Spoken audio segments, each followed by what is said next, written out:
Kisah pelacuran di masa Rasulullah. Dalam hadis riwayat Al-Tirmidzi dikisahkan bahwa dahulu di masa Nabi SAW ada seorang calo budak bernama Martsad bin Abi Martsad.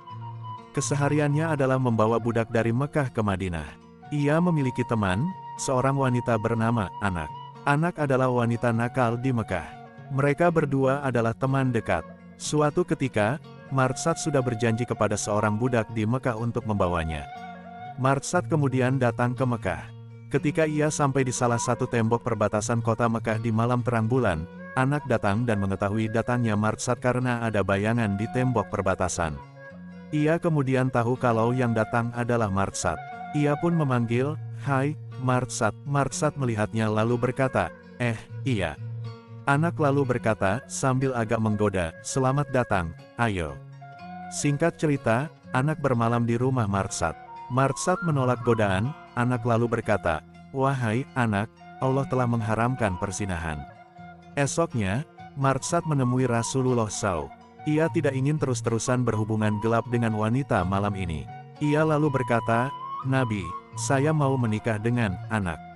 Rasulullah SAW terdiam dan belum menjawab pernyataan Martsad ini. Kemudian, turunlah kepada beliau ayat ini, "Pezina tidak menikah kecuali dengan pezina juga atau wanita musyrik. Dan wanita pezina tidak menikah kecuali dengan laki-laki perzina atau orang yang musyrik, dan wanita pezina diharamkan bagi orang-orang yang beriman yang tidak pernah berzina." Setelah turun ayat ini, Rasulullah SAW berkata kepada Martsad, "Martsad, pria pezina tidak menikah kecuali dengan perempuan pezina atau orang musyrik. Dan wanita pezina hanya untuk pria pezina atau orang musyrik. Sudah, jangan menikah dengan dia." Sebagai sebuah penyakit masyarakat, pelacuran pada waktu juga terjadi di masyarakat di zaman Nabi SAW. Nabi SAW secara bertahap melarangnya lewat aduan perseorangan hingga terciptalah sebuah nilai masyarakat, atau disebut syariat, bahwa persinahan atau tidur dengan wanita tanpa lewat ikatan pernikahan haram hukumnya. Riwayat lain yang menegaskan ini adalah ketika Rasulullah SAW memperingati Abdullah bin Mughaffal ketika mau menawar perempuan yang sebelum masuk Islam adalah perempuan nakal. Kisahnya terdapat dalam riwayat Al-Hakim bahwa ada seorang perempuan yang di masa sebelum masuk Islam adalah pelacur.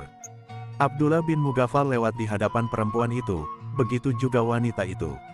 Kemudian Abdullah bin Mughaffal mengulurkan tangannya ke perempuan itu untuk menawarnya. Perempuan itu berkata, "Tidak, sesungguhnya Allah telah menghapus kemusyrikan dan datang dengan agama Islam." Ibn Mughaffal pun meninggalkannya, tapi masih terus memandangnya sambil jalannya. Sampai ia akhirnya menabrak tembok dan melukai wajahnya. Ia lalu bertemu Nabi SAW dan menceritakan kisahnya. Nabi lalu berkata, "Kamu itu hamba Allah yang dikehendaki jadi orang benar. Kalau Tuhan ingin hambanya jadi benar, Ia akan mempercepat azab atas dosanya di dunia, sehingga dia bisa sempurna benarnya saat dibangkitkan di hari kiamat." Sekian dan semoga bermanfaat.